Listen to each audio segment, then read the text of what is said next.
덮어놓고 낳다보면 거짓골을 못 면한다. 한 자녀를 낳고 단산한 가정에 그때 대해서는 그 시절 기억하십니까? 하나만 낳아 잘 기르자 했던 그때를 말입니다. 자, 그런데 2014년 지금은 어떻습니까? 저출산 문제로 고민 많은 대한민국, 시대를 돌아보며 해답을 찾아봅니다. 소중한 새 생명이 태어나고 엄마라는 제2의 인생이 시작되는 출산. 그런데 저출산 문제의 위험성 얼마나 알고 계신가요? 이 수준의 출산율이 유지된다고 하면은 700년 후에는 한국의 인구가 없어질 거다. 점점 사회가 고령화로 접어들면서 결국에는 한국인이 소멸되게 된다는 이야기인데요. 안녕하세요. 안녕하세요. 세대가 같이 사시는 거예요? 4대가 우리 같이 살고 있어요. 아, 4대가요? 예. 집안의 제일 큰 어르신인 증조 할아버지부터 어린 증손자들까지 총 9명의 가족들이 다복하게 살아가고 있습니다. 10년이면 강산도 바뀐다고 하죠. 1919년생 증조 할아버지와 2014년 증손녀의 나이 차이는 무려 95세. 나는 대로 생긴 대로 났죠. 그럼.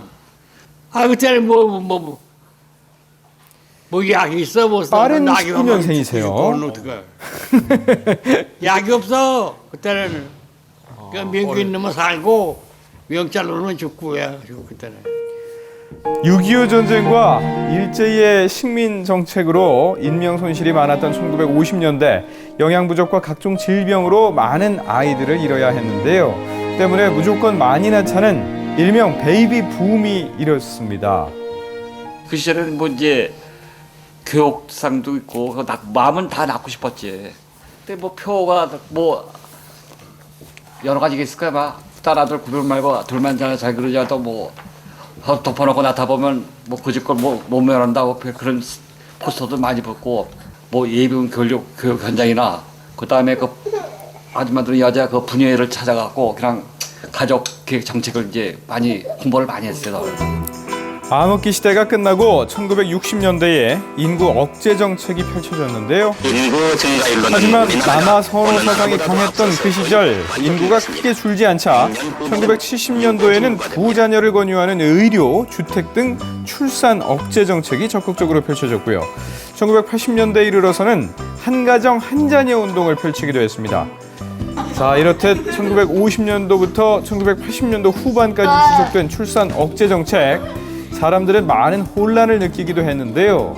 그런데 이 출산 억제 정책을 펼치기 전 인구가 크게 늘어날 것이라는 전망과는 달리 초저출산이라는 사회적인 문제를 안게 됐습니다. 초저출산국에서 벗어나려고 했던 노력이 무산됐습니다. 한 집에 사는 사람이 3명이 안 된다는 거죠.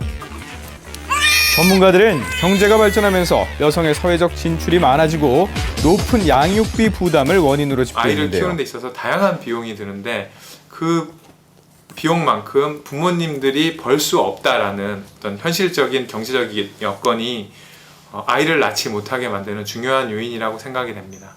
자, 실제로 아이를 키우는 엄마들의 생각은 어떨까요? 한 자녀를 둔 주부들을 만나보았습니다. 돈이 많이 들어간다면서 애들 용품 같은 것도 가격이 너무 비싸니까 아무리 안 가르친다 해도 들어가는 교육비가 지금 만만치가 않더라고요. 이게. 아이가 곧 경제적인 부담감으로 다가오는 2014년도, 바로 지금 저출산 전쟁의 현주소입니다. 한 아이를 이제 그 대학 졸업 때까지 키우는데 한 3억 9천만 원 정도의 비용이 이제 소요된다는 그런 통계 자료도 있다시피 많이 들죠. 아무래도 아이 한 명을 책임진다는 게 젊은 부부들에게는 큰 부담감으로 좀 다가오고 있는 그런 상황입니다. 자, 월급을 다 저금해도 집장만 하는데 걸리는 시간은 평균 10년입니다.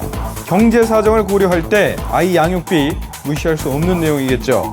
때문에 정부에서는요, 행복한 교육은 출산율을 높이고 경제적인 부담감을 낮추는 정책에 많은 관심을 기울이고 있는데요. 최근 출산을 한 가정에게 지원금을 주는 출산 장려금이 큰 호응을 얻고 있습니다. 서울 거주자 중 첫째 아이를 낳았을 때는 10만 원을 지원하는 곳은 총 4곳, 둘째를 낳았을 때는 용산구와 서초구가 50만 원으로 높고요. 그렇다면 넷째를 낳았을 때는 서초구는 무려 500만 원을 지급합니다. 서울에서 지원금을 제일 많이 지급하는 서초구를 찾아가 봤는데요. 서초구에서는 2007년부터 출산지원금을 지급하기 시작했고요.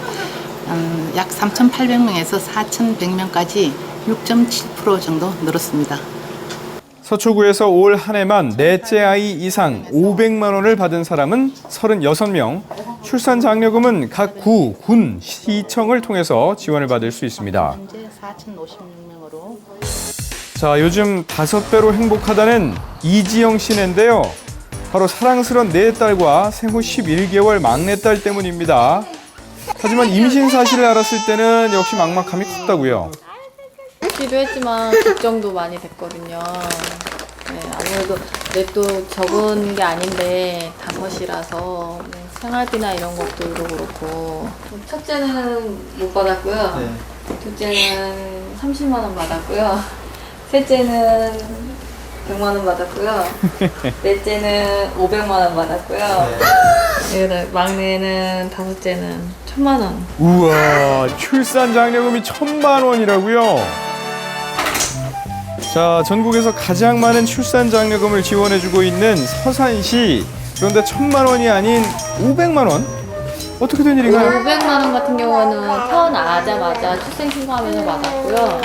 그리고 남은 500은 생일 달에 나오는 걸로 알고 있어요. 그렇답니다. 이뿐만 아니라 앞으로 3년간 매달 양육비 8만 원씩이 지급된대요.